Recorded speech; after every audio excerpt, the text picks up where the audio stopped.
More than half of all companies globally are family-owned or operated. Family businesses contribute 70% of the world's GDP and account for 65% of jobs. Their voices are important. Their stories must be told. Brought to you by the award-winning publication, Tharawat magazine. This is the Family Business Voice with your host, Ramya El-Agami.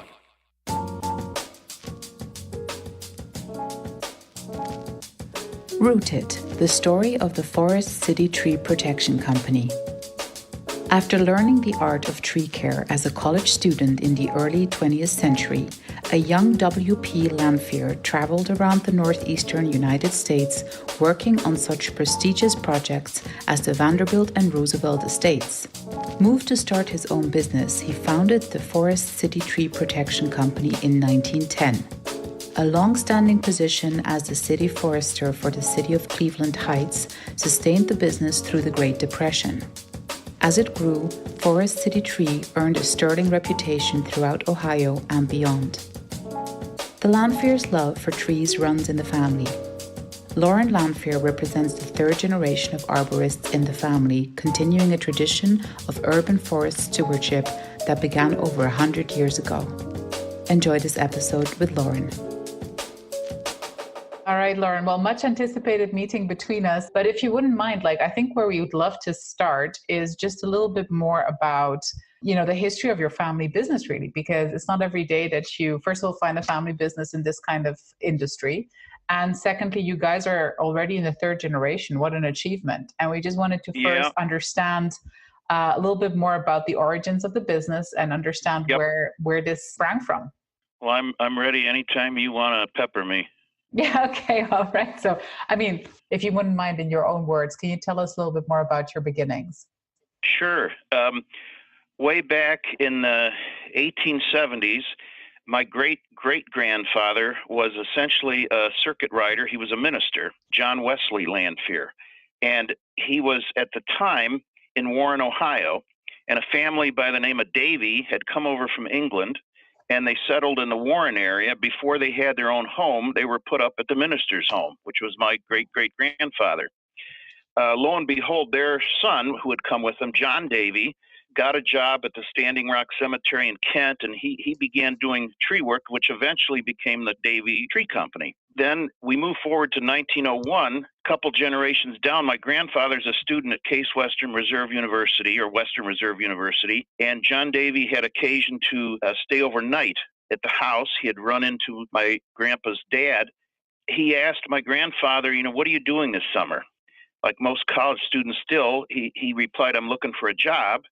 And Mr. Davy said, well, I happen to have a contract to trim trees on Euclid Avenue, up in the Heights area and out in Gates Mills. So my grandfather had a summer job doing that. Eventually, after he graduated, he continued then working for Mr. Davy, and they had contracts up along the Hudson River Valley, and he went up to Tarrytown, New York, because the Vanderbilts and the Roosevelts, there were a lot of big estates, plenty of work to do. Eventually, around 1910, he wanted my grandfather to move there. My grandfather was pretty firmly rooted in Cleveland, so he decided it was time to start his own company, and he tapped as its name Forest City Tree Protection because Cleveland was known as the Forest City.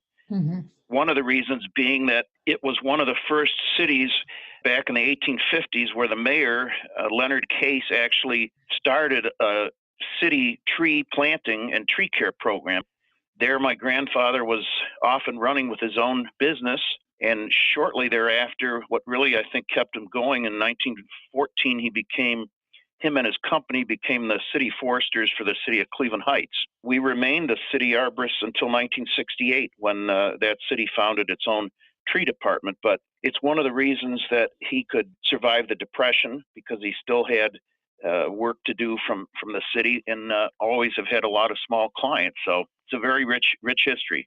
Unbelievable, how these things get started. But then I think also what's remarkable in your case is how it's lasted into the third generation. So your father, I'm assuming, took over? My grandfather had two sons. My father, Bill, my uncle John, They both studied at Western Reserve University, both finishing, my uncle was about 2 years older, but they both finished school around 1938. And upon graduation, then became fully involved in the business. And it was in the 50s when the company incorporated, and my uncle and my father became officers of this company. Then my father basically managed most of what we would call our services, the pruning and the insect and disease control and the tree nutrition types of things. And then in 79, I graduated from Hiram College and began full-time with the company. My two brothers and several of my cousins had worked off and on for the business. I probably had worked less during junior high and high school than my brothers had, but they went on to other things. And when I was finished with high school, I wanted to take a year off before I went to college. My parents, thank goodness, were very understanding of that. And part of what I did that year, trying to figure out what I wanted to do, was I worked with my dad. But I found out what I really liked was not only working outside on trees, but the business part and working with people. That's when I decided that one of the things I wanted to focus on in college was botany. And it sort of coincided with a time when my father was ready to relinquish some duties. He wasn't quite sure yet that I was serious enough about it. But in 1983, then, he was comfortable enough that he officially retired. My mother was doing the bookkeeping. She didn't retire till 1988. So I would say that's really when my dad retired, because my mother was available to do stuff with him. Of course. We all lived on the same property as the business, so he was always around, which was a great sense of support for me. I think, first of all, can you just explain to us a little bit, because I don't think many people know what it is an arborist actually does. What does your day-to-day work look like? Sure. Many people, when I'm introduced to someone and they say, well, this guy's a tree guy, they immediately think of Paul Bunyan and you take down trees. And yes, we do take down trees, but I consider myself an arborist. Really, the best way to describe that is a tree doctor, in that our focus in our company is to really preserve and protect trees. Mm-hmm. And that would be what's considered arboriculture, is the field of caring for trees. So a typical client of mine would be a homeowner that has 1 to maybe 10 or more mature trees on their property, and perhaps one of them has died, so they do need one removed, but they're hoping they don't lose other trees. So they would like to know, well, can you remove this tree, but can you tell me what killed it? Will it hurt other trees? Are there trees that are unsafe? We have a storm and my neighbor lost a tree. I don't want to lose a tree. Are there things that we can do to do that, which we can through pruning and through some support mechanisms? And then insect and disease control really gets into the tree health thing. So ash trees are susceptible to an insect called the emerald ash borer. Mm-hmm. If they get an infestation, for the most part, you're going to lose that tree. Mm-hmm. But we do have the technology now where we can actually inject essentially a Treecare medicine into the tree, which then kills any emerald ash borer larvae that attempt to establish in the tree, and they preserve their beautiful ash tree. And what's neat is we're not putting anything out into the environment. It's all contained within the tree. We have similar techniques to protect oaks from oak wilt disease. Elms, which a lot of people think we don't have American elms anymore. We take care of probably over 100 big, beautiful elm trees, injecting them every 3 years with a fungicide that prevents the disease from taking hold. And then there's the whole area of tree nutrition, which fertilization is part of that. The best way to look at it is that you and I know that if we eat a healthy diet, we're going to be healthier. If you don't pay attention to your diet, you'll have problems. Well, if trees aren't getting the proper oxygen, water, and then elements that they need to grow, they suffer.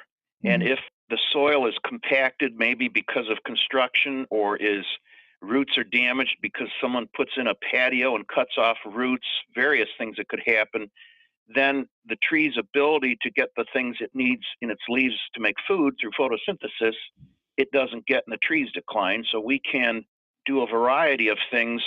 Sometimes it's just fertilization, putting some nutrients in the soil. Even that has changed over time, where now when we put things in the soil, we can use slow release materials that adhere to soil particles so they're not getting into the groundwater and moving out of the system like some agricultural grade fertilizers do. But we also can put things in the soil to help rejuvenate the natural biology of the soil, bacteria that are beneficial to trees, specific beneficial fungi, vitamin B. These are things that in a natural wooded setting would normally be there. When we get in a landscape and we put in driveways and we park on the lawn and we run around on the lawn and we put grass over the roots of the trees, the biology of the soil changes, and we can try to help recover that, and then the trees grow like they're supposed to. So that's really what covers arboriculture, is very much like things that a doctor would do. I mean, what a wonderful profession, to be honest. I feel like it must be hugely satisfying to do this every day. Well, it is. I mean, one of the things that's really neat, being the third generation, is to see trees that people say, well, your grandfather planted this tree in 1932. And many of our clients are former employees that worked summers, like my grandfather did for John Davy. So we'll go to a client and they said, I worked for your dad and grandpa in the 50s. And now they're on to other successful things, but they have very fond memories. And then one of the projects that's a good example of how I can feel good about something, when we moved from our business in 2014 to a different location, the property had been sold to our county library system. There was a huge American elm, been my favorite tree, probably planted by my grandfather, I suspect. Originally, the tree would have been removed. We helped them understand how important this was to the beauty of the landscape, but also, what it would add to their library, and also does environmental things. So we helped them understand how much area of the root system they needed to preserve. And now we donate fertilization, we donate watering, and we donate this injection I talked about every 3 years, so that this elm is sort of our legacy that we've left there. We're gone to a new location, but this big tree will be there for generations in the future. That tree wouldn't be there if it hadn't been for our efforts. I think one of the reasons, honestly, Lauren, why we were so attracted was that, the tree itself, like the symbolism, the very strong symbolism attached to trees, right? Like when you talk about family businesses, it's this whole idea of the family tree, and sort of it grows. And as you said, it ages over generations and it becomes stronger, hopefully. I was just wondering, did you ever talk to your father about how the importance of trees in people's lives have changed over this time that you guys have been in existence? Well, I think that one of the things my father's always talked about was people are never going to lose their interest and love of trees. When they see something killing their tree or damaging it, they're always going to be concerned. The thing that'll change is how we do it. We may not know today what it is that we'll be doing or how we'll do it, but the demand to do it is what will push the research to come up with the ways to do things. And that's really held true. I mean, the EPA was founded around 1970, I think. And here we are 50 years later almost, and we're still taking care of elm trees. No, we're not spraying DDT anymore, because that's not a good thing to do. Now, when it was done, it was considered, this thing that saved all these soldiers during World War II. Well, then we learned more about it. No, we're not doing that anymore. Now we have a system for injecting things into trees. So because people still love their elm trees, people have, they've planted a tree in honor of their child that was born, or their child that died, or they planted it with their grandfather and now their grandfather's gone, but they have the tree to remember him. So there's a personal attachment to trees that's very unique. I've been involved when we were in South Euclid on the tree commission. We did some plantings at the Veterans Memorial, where we worked with a nursery called Famous and Historic Trees. So to honor veterans from the Revolutionary War, we planted what's called a Liberty elm, because it was grown from an elm which was called the Liberty elm because it had importance to where people met during the Revolutionary War. For the Civil War, we planted what is called a Gettysburg sycamore, and it has taken cuttings from a sycamore tree that grew along one of the fence lines in Gettysburg, where Abraham Lincoln walked to give the Gettysburg Address. We just replaced a tree that had died, but we just planted what we call a Jesse Owens Olympic oak tree. In 1936, Jesse Owens went to compete in the Olympics, which were in Berlin. He got a lot of flack, as did some of his other African-American teammates, saying you shouldn't go. In fact, I have a copy of a letter from the NAACP that wrote him saying, please don't go. You're supporting Hitler, who thinks, African-Americans are not equal. And what Jesse Owens said, well, when I win my gold medals, I'm going to disprove that.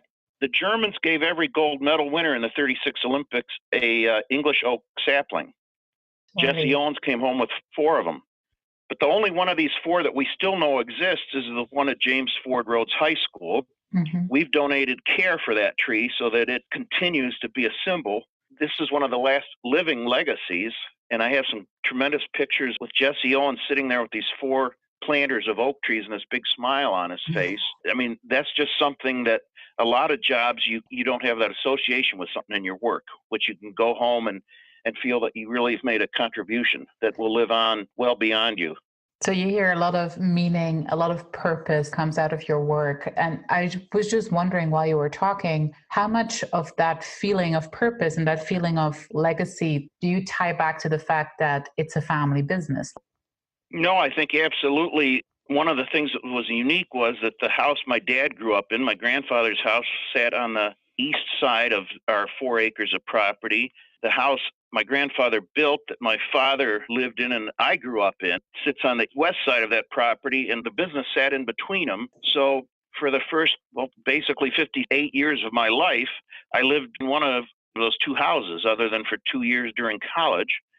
And so one thing I took for granted was I knew exactly what my father did for a living, because I could come home from school for lunch, run up and go in my dad's office, and spring break and in the summer he would take us off on jobs and I would see what they were doing, get to help.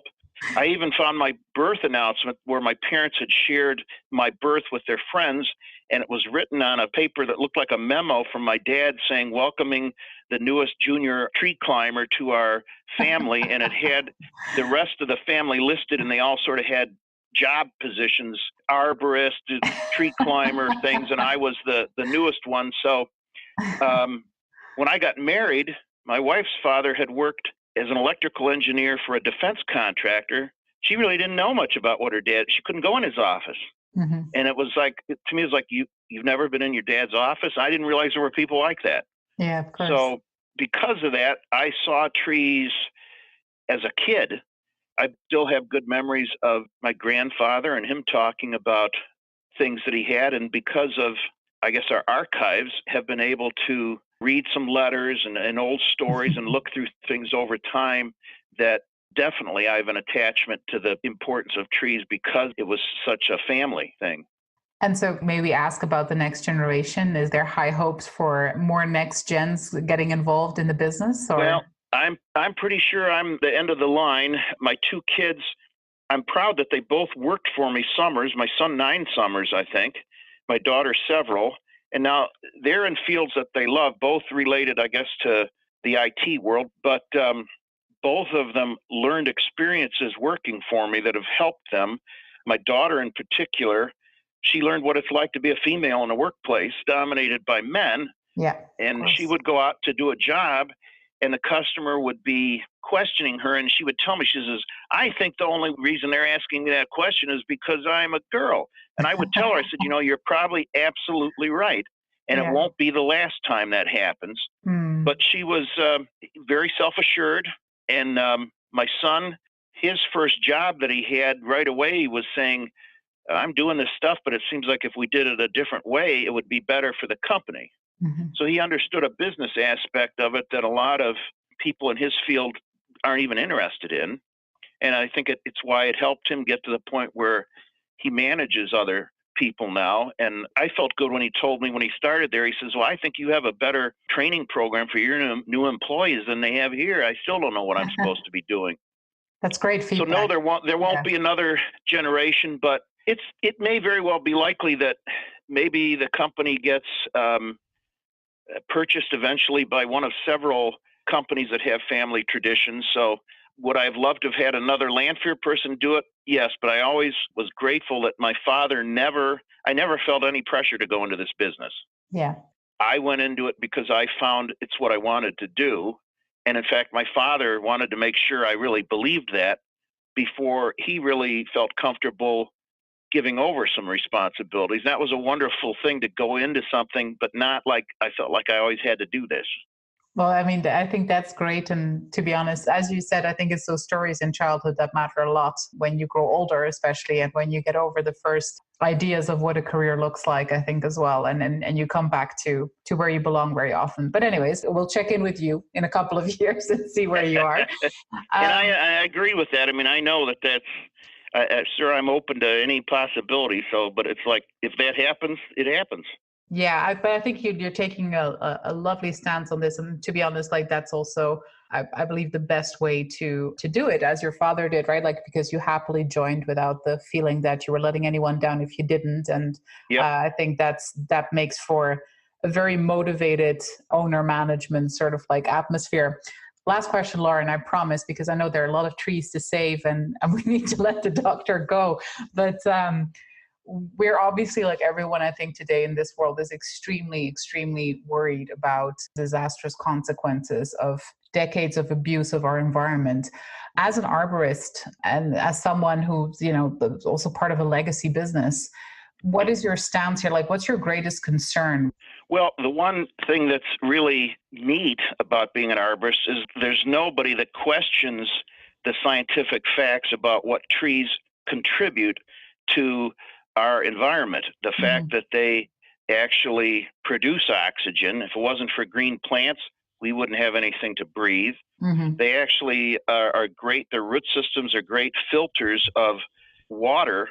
So storm water that instead of going into a sewer system goes down into the ground into a root system of a tree is a much better way of handling that. Trees can filter a lot of the things out that we don't want in the water. The leaves and things can filter out pollutants. But the thing that, as an arborist, that I would say I'm concerned about is that these positive benefits of trees happen when trees get mature enough to have a reasonably large canopy of green leaves. And there's a lot of excitement about tree planting programs. Arbor Day, everybody wants to plant a tree. Yeah. When I see developments happening where they'll cut down a big stand of trees, they'll talk about, well, we cut down, trees, but we planted 100 new trees there. Well, until a tree matures, its first 7 to 10 years of life, it's a taker, a user from the environment. It really doesn't benefit until after that. How often do you see a big, beautiful tree in a parking lot? I mean, they plant something in a little teeny island in poor soil or, tree lawn trees. And so one of the things that we've tried to help clients and the public understand is that one of the best things you could do on Arbor Day is take care of a mature tree, whether it means you're watering it, you get someone to look at it to see if it needs to be fertilized, protected from disease. If you say, that ash tree died from emerald ash borer, trees live, trees die, but if you lose a 100-foot tree with maybe a 100-foot wide branch spread, that tree is providing a lot of benefit. Yeah. And then if you say, well, I took it down, but I planted this 2-inch diameter tree that's 5 foot tall, it'll be 100 years before it's doing the same thing. The city of Cleveland was known as the Forest City. At one time, they know that I think back in the early 1900s or so, it had a 39% canopy cover. You could look over and see how much of the city was actually green.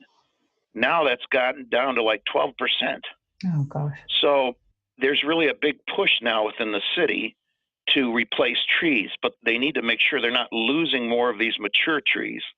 And I think that's one of the things that frustrates me when I see people talking about how we did so much great things for the environment here because we planted 100 trees. And that to me is sad. The way I look at it is arguing about, is there climate change? Are we responsible or not? Those are stupid arguments.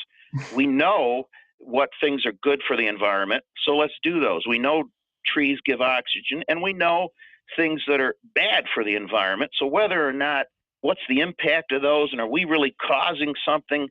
We know we can do things that are better. Why not do them? If we know trees are good, take care of them. If we know these things pollute the water and pollute the air, we need to not do them because we've got to breathe the air and drink the water, as do the trees. Well, we hope that the message reaches even more people, and I appreciate the simplicity of what you said as well. Is like, we know what's right, really, and it's not that hard to do it. So we hope that people on the precipice of disaster will change their ways and sort of like be more enlightened about this, and that we might generate a whole new generation of arborists and people who are like passionate about what you do. I think one more question, if you don't mind.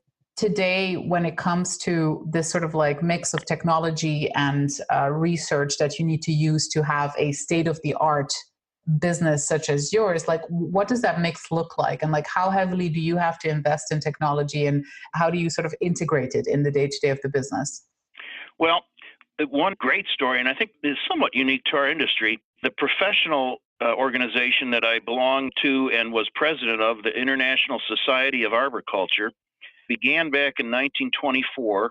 There were some early arborist companies up in the Northeast. Bartlett was one of them. And they had sort of discovered that there were people working at universities that were doing research on trees, but it tended to be more for forestry purposes or horticultural purposes like orchards, and that there was a disconnect. A lot of arborists didn't know that there's actually scientific material that would help us do our work.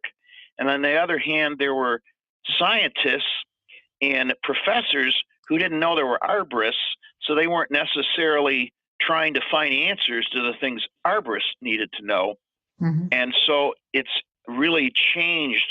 And now with communication technology, just as an arborist, I can give an example that in my term as an officer for this organization, I traveled to chapters all over the world on behalf of the organization. Wow.